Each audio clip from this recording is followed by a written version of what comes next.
Class 6 student, इससे पहले वाली वीडियो में हमने क्वेश्चन नंबर 1 और 2 आपके साथ डिस्कस किया था। आपने वो क्वेश्चन देख लिया होगा। यदि आपने नहीं देखा है तो उस क्वेश्चन का लिंक डिस्क्रिप्शन बॉक्स में मैंने दे दिया है।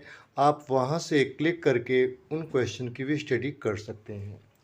यहाँ से क्वेश्चन नंबर 3 और से लेकर के 8 तक, इस वीडियो में क्वेश्चन नंबर 3 से लेकर 8 तक हम आपके साथ डिस्कस करेंगे, आपको समझाने का पूरा प्रयास करेंगे और मैं समझता हूं कि आप बहुत अच्छी तरह से इसको समझ भी लेंगे। क्वेश्चन नंबर 3 में है कि the top of table measure 2 metre 25 centimetre by 1 metre 20 centimetre, find its area in square metre. ये क्वेश्चन हमने यहाँ पर हाईलाइट कर दिया। इस क्वेश्चन को आप देख रहे हैं। क्वेश्चन है कि the top of the table measure 2 metre 25 centimetre and 1 metre 20 centimetre, find its area in square metre. तो सबसे पहले आपको क्या करना होगा, यहाँ पर क्वेश्चन में लिखना है 8 नंबर क्वेश्चन पर, 3 नंबर क्वेश्चन पर, question number 3, length of the top of the table is equal to 2 metre 25 centimetre. Clear हो गया, 25 सेंटीमीटर। अब यहाँ देखें, ये हो गया breadth of the top of the table is equal to 1 metre 20 centimetre. ये हो जाएगा 2.25 मीटर और इसको आप कर देंगे 1.20 मीटर। क्लियर हो गया बेटा। अब आपको फाइंड आउट करना है area of the top of the table. यहाँ पर फॉर्मूला आएगा L इंटू बी, 2.25 और मल्टीपल बाई 1.20। ठीक है। अब इसकी आपको क्या करना है, मल्टीप्लाई करना है। इसमें आपने देखा यहाँ पर कि ये पॉइंट के बाद 2 और 0 है, तो आप 0 को हटा दें अगर, तो यहाँ पर आपके पास मल्टीप्लाई में जाएगा 2.25 और इसकी मल्टीप्लाई आप खाली पहले 12 से कर लें। 225 की मल्टीप्लाई 12 से कर लें। आफ्टर दैट आप पॉइंट यहाँ पर पुट कर लें। ठीक है। और यहाँ पर आपने मल्टीप्लाई में 1.20 की या 1.2 की मल्टीप्लाई कर दिया। क्लियर हो गया। आपके पास कितना आ जाएगा, यहाँ आएगा 27। ठीक है। पॉइंट लग करके 0 ये इधर के सब हट जाएंगे और यहाँ पर केवल आपके पास कितना बचेगा, 2.7। मतलब यहाँ पर आपके पास 4 0 आए थे, 3 0। ठीक है, ऐसे समझ लीजिए, इस तरह से 3 0 थे। यहाँ पर 2 के बाद तो 4 पर लगा दिया। अब आपके पास क्या बचा, 2.7 मीटर स्क्वायर। ठीक, ये आपका आंसर हो गया। इस तरह से क्वेश्चन नंबर 4 को रीड करेंगे।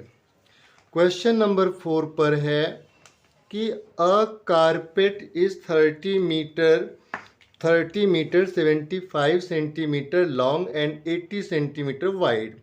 Find the cost at ₹150 per square metre.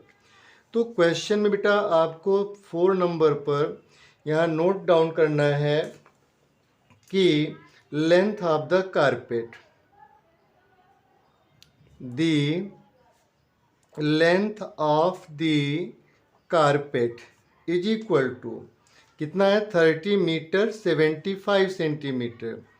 30 metre 75 centimetre, इसका मतलब होगा 3.75 मीटर। ठीक। The breadth of the carpet is equal to कितना है, यहाँ पर 80 सेंटीमीटर। तो ये हो गया 80 सेंटीमीटर। 80 सेंटीमीटर, 80 को आप 100 से डिवाइड कर दें तो जाएगा 0.80 मीटर। क्लियर हो गया। अब एरिया ऑफ द कारपेट कितना हो जाएगा। एरिया ऑफ द कारपेट जानने के लिए L इंटू बी, मतलब 30.75 की मल्टीप्लाई 0.8, पॉइंट के बाद जीरो हटा दो, उसकी कोई वैल्यू नहीं है, तो यहाँ पर स्क्वायर लगा देंगे आप। ठीक है, और यहाँ पर 30.75 की मल्टीप्लाई आप 8 से करके, ठीक है, मल्टीपल बाई आप 8 से कर लें तो कितना हो जाएगा, यहाँ पर हो जाएगा ये 24.6 मीटर स्क्वायर। ये हो गया, इसको मल्टीप्लाई करके देखेंगे आप। अब क्या करना है, यहाँ पर आपके पास आया the cost of 1 metre square of the carpet is equal to rupees कितना है, 1.5, 150 है, तो यहाँ पर आप लिख दें 150। Then the cost of 24.6 metre square of the carpet, इसकी आपने 24.6 की मल्टीप्लाई 150 से कर देना है। ठीक है, और मल्टीप्लाई 150 से कर देंगे तो यहाँ आंसर आ जाएगा 3690 रुपीज़। ये इसका आंसर हो जाएगा। इस क्वेश्चन के बाद आपने जो क्वेश्चन 4 देखा, 4 को यहाँ से करने के बाद आप क्वेश्चन नंबर 5 करेंगे। क्वेश्चन नंबर 5 पर है कि हाउ मेनी इनवेलप, क्वेश्चन आपके पास है how many envelopes can be made out of a sheet of paper 3 metre 24 centimetre by 1 metre 72 centimetre if each envelope requires a piece of paper of size 18 centimetre and 12 centimetre. यहाँ centimetre, यहाँ metre की बात आ रही है, तो पहले इसको भी आप सेंटीमीटर में कन्वर्ट कर लेंगे, किसको, लेंथ ऑफ शीट को। देन आप यहाँ पे नोट करेंगे the length of the sheet is equal to 3 metre 24 centimetre. जानते हैं कि 1 मीटर में 100 सेंटीमीटर होता है, तो 3 की मल्टीप्लाई 100 से करेंगे 300 और 24 प्लस कर देंगे तो यह आएगा 324 centimetre. The breadth of the sheet कितना गिवन है यहाँ पर, breadth of the sheet 1 metre 72, यहाँ पर हो गया 1 मीटर 72 सेंटीमीटर। इसको भी इसी तरह से 100 प्लस 72 172 सेंटीमीटर हो जाएगा। क्लियर हो गया।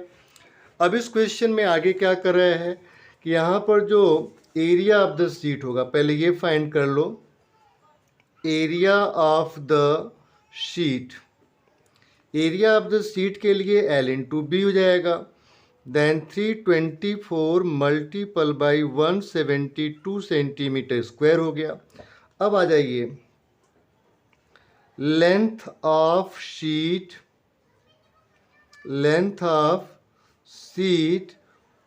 फॉर वन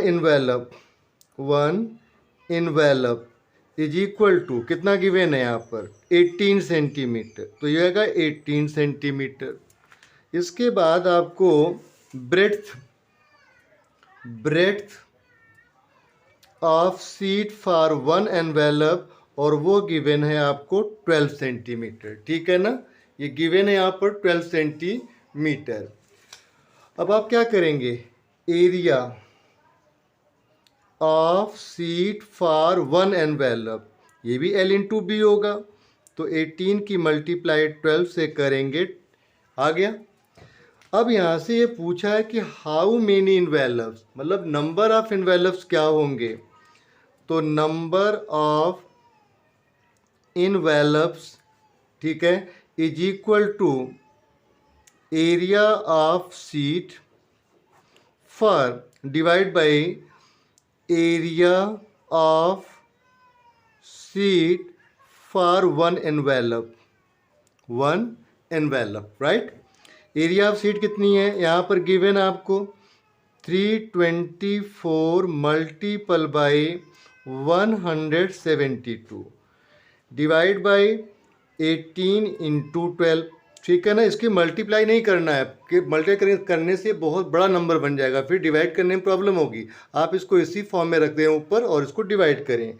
अब आपको 324 को डिवाइड करना है 18 से, ठीक है। तो 18 टाइम में चला जाएगा। 324 को डिवाइड आप कर रहे हैं 18 से, आपका ये हो जाएगा 18, ठीक। अब देखिए यहाँ पर 6 2 जा 12 हो जाएगा और ये 6 3 जा 18 हो जाएगा। 2 8 जा 16, 2 6 जा 12, तो 3 मल्टीपल बाई 86, 3 6 जा 18, कैरी 1, 24 एंड 125, 258 इनवेलप्स क्रिएट हो जाएगा। यहाँ पर फॉर्म हो जाएगा, इसका बन जाएगा। क्वेश्चन नंबर 6 देखते हैं। क्वेश्चन नंबर 6 पर पहले एक बार 5 को आप बहुत अच्छी तरह से देख लो यहाँ पर वीडियो में, और इसके बाद क्वेश्चन नंबर 6 पर चलते हैं। क्वेश्चन नंबर 6 क्या कह रहा है? क्वेश्चन नंबर 6 पर है a room is 12.5 metre long and 8 metre wide. A square carpet of side 8 meter laid its on floor. Find the area of the floor which is not carpeted. ठीक, कोई room है, उस room की length और width given है। यहाँ पर room की लेंथ और विड्थ गिवन है। आप यहाँ पे नोट करेंगे length of the room is and breadth of the room is, length of the room कितना है 12.5 और breadth कितनी है 8 मीटर। क्लियर हो गया। अब क्या करिएगा, area of the room floor, ठीक है, यहाँ पर मैं फ्लोर भी डाल देता हूँ। Floor is equal to L into B. 12.5 multiple by 8 metre square, ठीक। 8 5 जा 40, कैरी 4, 12 8 जा 96, 400, ठीक है। आप मल्टीप्लाई करके देखेंगे यहाँ पर 12.5 की मल्टीप्लाई जब आप 8 से करेंगे तो कितना जाएगा, 100 आएगा। यहाँ पर पॉइंट से 0 हट जाएगा और हो जाएगा मीटर स्क्वायर। अब देखिए one side of the square type carpet is equal to कितना गिवन है, वहाँ पर कहता है कि 8 साइड 8 मीटर, कितना है 8 मीटर है, तो यहाँ पर हो जाएगा 8 मीटर। अब आप यहाँ पे नोट करो area of the square type carpet is equal to side whole square. 8 whole square is equal to कितना हो जाएगा 64 मीटर स्क्वायर। ये आपको समझ में आ गया ना, 64 मीटर स्क्वायर। इसके बाद हमने क्या करना है, इसके बाद ये कह रहा है find the area of the floor which is not carpeted. मतलब हमें रेक्टेंगल, जो यहाँ पर हमारा रेक्टेंगुलर फॉर्म में रूम है, उसकी फ्लोर से और इसके कारपेट के एरिया को माइनस कर लें। फ्लोर की एरिया से कारपेट के एरिया को माइनस कर देंगे तो हमें पता लग जाएगा कितना पार्ट अनकवर्ड है जो ढका नहीं गया, ठीक है। तो area of the floor, area of the floor which is not carpeted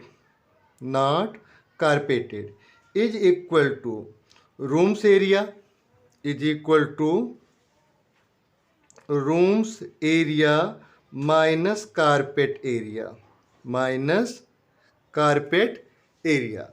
rooms area क्या है 100 माइनस 64, देन यहाँ पर कितना जाएगा 36 मीटर स्क्वायर एरिया जो है वो कारपेटेड नहीं है, ठीक। क्वेश्चन नंबर 7 देखें।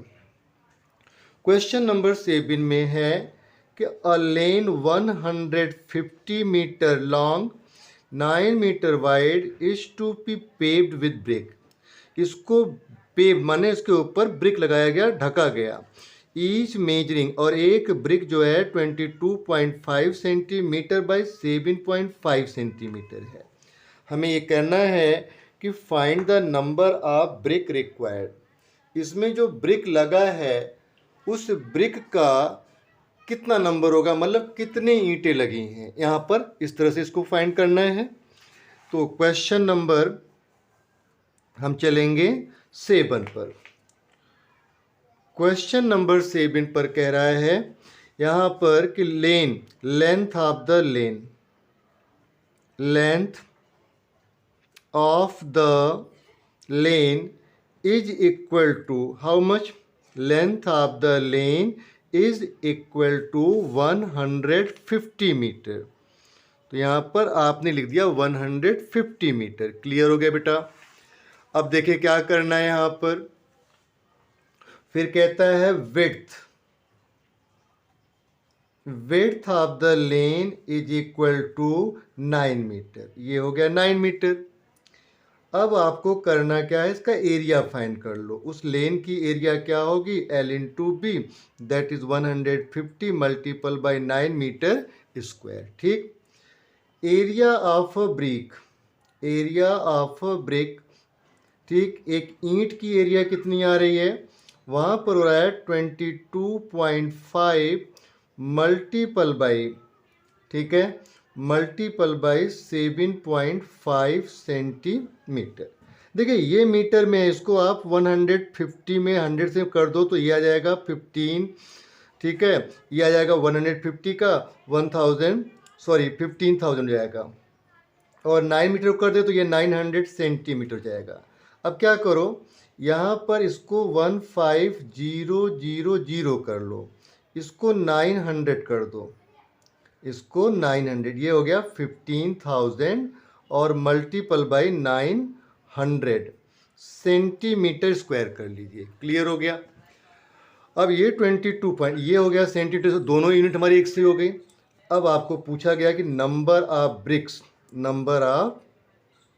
BRICS is equal to area of lane upon area of brick. ठीक, कितना हो जाएगा, यहाँ पर देखिए जो क्लियर नहीं दिख रहा है, यहाँ पर आपको साफ साफ दिखेगा 15,000 मल्टीपल बाई 900 और डिवाइड बाई 22.5 और मल्टीपल बाई 7.5। देखिए 1 के बाद पॉइंट यहाँ, इसको हटा दें, इस पॉइंट को हटा दें, कितना हो गया 1.0 बढ़ गया, इसको भी हटा देते हैं तो 1 0 और बढ़ गया। क्लियर हो गया इतना। अब आप क्या करें, इसको डिवाइड करें। आपके पास है 15,000 मल्टीपल बाई आपके पास जाएगा कितना, 90,000 बन गया। अब तो 90,000 हो गया और डिवाइड करना है इसको। पहले आप इसकी मल्टीप्लाई कर लें, 59 या 135 होता है। ठीक, तो यहाँ पर 135 और आपके पास जाएगा 3 3 6 एंड 7 0, 1 2 3 4 5 6 एंड 7। ठीक, और चाहे तो आप इसको यहीं से रेड्यूस कर सकते हो। अगर इस तरह से आप नहीं लिखना चाहते हो तो आप यहाँ से भी आप अपना SCF निकाल के डिवाइड कर सकते हो। ठीक, अब इसको आप 225 से पहले डिवाइड कर दो। इसको डिवाइड करना है 225 से। जब आप इस नंबर को 225 से डिवाइड करोगे तो ये नंबर कट जाएगा, और कटने के बाद क्या देगा आपको 6 1 2 3 4 5 और 6 0, राइट, इतना हो गया। इसको तो कैंसिल कर दिया। अब आप इसको डिवाइड करो 75 से, तो इसमें आ जाएगा यहाँ पर 80,000। कितना जाएगा 80,000। 80,000 इसमें ब्रेक लगेगा, तो जो आपका आंसर होगा वह number of bricks is equal to 80,000। उस लेन को बनाने में 80,000 ब्रिक्स जो है वो उसमें लगाए जाएंगे। इस तरह से क्वेश्चन नंबर हमारा 8 होगा। क्वेश्चन नंबर 8 में यहाँ पर कहा गया है, बहुत ध्यान से क्वेश्चन को रीड करेंगे। क्वेश्चन बहुत आसान सा है पर थोड़ा सा समझना आपको पड़ेगा। जैसे आप समझ लेंगे यही क्वेश्चन आपको बहुत ईजी लगने लग जाएगा। क्वेश्चन है a room is 13 metre long 9 metre broad find the cost of carpeting the room with a carpet 75 centimetre broad at the rate 65 per metre. ठीक है, इस क्वेश्चन को कैसे करेंगे? यहाँ पर सबसे पहले हमें क्या दिया हुआ है, लेंथ ऑफ द रूम दिया है। तो यहाँ पर क्वेश्चन नंबर 8 के लिए आप नोट करेंगे length of the room is equal to 13 metre. यहाँ पर है width of the room is equal to कितना हो गया, 9 मीटर हो गया। क्लियर हो गया। Area of the rooms floor, उस रूम के फ्लोर का एरिया कितना होगा, L into B, then 13 into 9 metre square हो जाएगा। ठीक है, 9 3 जा 27, कैरी 2 9 जा 9 टू 11, 117 मीटर, 39 जा 117 मीटर स्क्वायर हो जाता है, राइट ना। अब देखें, इन्होंने कहा कि कारपेट है और उस कारपेट में जो उसका विद है वो 70, find the cost of 75 centimetre broad. तो breadth of the carpet, breadth of the carpet, breadth of the carpet क्या गिवन है हमें बेटा, breadth of the carpet is 75 centimetre. कितना गिवन है, 75 सेंटीमीटर। क्लियर हो गया, ये पॉइंट नहीं है, याद रखिएगा 75। तो हमें लेंथ निकालना होगा, कितनी लेंथ होगी, length of the carpet is equal to area of floor upon breadth of the carpet, breadth of the carpet. Clear हो गया। एरिया कितना है 117, ये 75 सेंटीमीटर है। 75 को आप 100 से डिवाइड करेंगे तो 0.75 हो जाएगा। यहाँ पर ये 0.75 आएगा मीटर में। अब इस पॉइंट को यहाँ 2 जीरो के बाद 2 जीरो कर दो, ये पॉइंट यहाँ से हट जाएगा। ठीक, अब आपको क्या करना है, 17, ठीक है, यहाँ पर 11,700 बन गया, उसको डिवाइड करना है आपको 75 से। आपको 75 की टेबल आती तो बड़े इजी वे में आप कर लेंगे कि 156 टाइम्स अगर हम करेंगे 75 की टेबल तो हो जाएगा। ना आप समझ पाओ तो यहाँ मल्टीप्लाई करके देखो, इतना ही आएगा। तो ये हो जाएगा 156 मीटर लेंथ किसकी है, कारपेट की है। उसने फिर आपसे कहा कि find the cost of carpeting the room with 75 broad at the rate of 65 per metre. जो कारपेट मिलता है ना, जो कारपेट मिलता है वो लेंथ के हिसाब से मिलता है। तो लेंथ कितनी आ गई हमारी, 156 आ गई। तो यहाँ पर आप लिखोगे the cost of carpet for 1 metre is equal to ₹65। कितना है, 65 रुपीज़ है। ठीक है ना, ये 65 रुपीज़ है। अब क्या करिएगा, यहाँ पर इन्होंने कहा कि भाई अब बता दो कि 156 की कितनी आएगी। तो carpet for 156 metre is equal to 65 multiple by 156। अब 156 में आप मल्टीप्लाई करेंगे 65 की। ठीक है, तो यहाँ पर जब आप मल्टीप्लाई करेंगे तो यह आएगा 10,140। देखो बेटा, इसको आप मल्टीप्लाई करके ज़रूर चेक करें, क्योंकि हम लोगों के प्रैक्टिस में रहता है, पढ़ाते पढ़ाते ऐसे कि मान लीजिए कि लर्न भी हो गया है और प्रैक्टिस में भी रहता है, तो हम लोग ओरली बहुत जल्दी मल्टीप्लाई कर लेते हैं। पर कभी कभी ऐसा भी होता है कि हमारी मल्टीप्लाई करने में मुझे से कुछ मिस्टेक हो जाए, तो उस चीज़ से बचने के लिए आप एक बार ज़रूर इसकी मल्टीप्लाई खुद करें। इससे आपकी कैलकुलेशन भी अच्छी हो जाएगी और आपका करेक्शन भी जाएगा कि जो सर ने बताया वो क्वेश्चन कितना सही है कितना गलत है। ठीक है, इस तरह से हमने आपको आज की वीडियो में क्वेश्चन नंबर 3 से 8 तक एक्सप्लेन किया। 3 से 8 तक आपको समझाने की पूरी कोशिश की। मैं समझता हूँ कि ये क्वेश्चन आपको बहुत अच्छे से समझ में आ गए होंगे और आप अपने इस चैनल को ज़रूर सब्सक्राइब करेंगे और प्लीज़ लाइक बटन को प्रेस करना ना भूलें। Thanks to watch.